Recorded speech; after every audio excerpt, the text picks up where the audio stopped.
Hello and welcome back to the tribe. Your chief is back from his business trip, so normal program will continue. Ilya dropped a new preview version of CSP right when I started my trip with some interesting updates and fixes.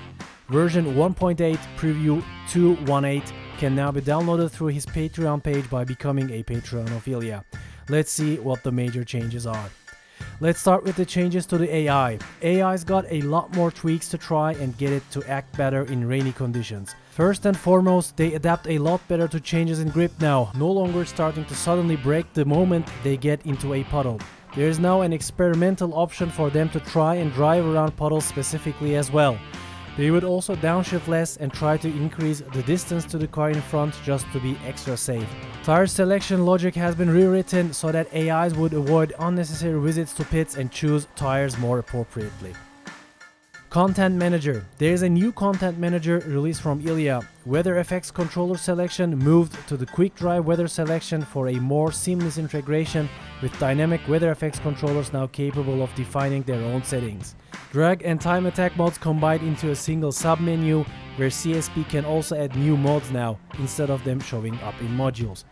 Python apps settings group moved to Assetto Corsa settings and renamed as such. There are also several changes to the photo app. Depth of field moved to the lens tab, basic simulation for tilt shift lenses, offset lens to the sides for panorama screenshots or for shots of buildings without perspective effect, and with accumulation depth of field you can now twist and turn the focus plane the way you want. Vignette slider is also added to the lens tab. Color correction tab got a new separate color grading slider. Also automatic white balance has been updated. You can also now alter several picture properties within the photo app.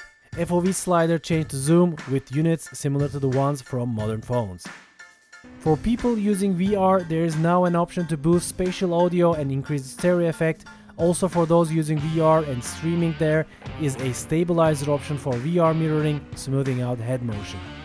In this update there are many other rather small but interesting changes and fixes. Make sure to check out the full changelog. You might be surprised. See you in another video. Take care.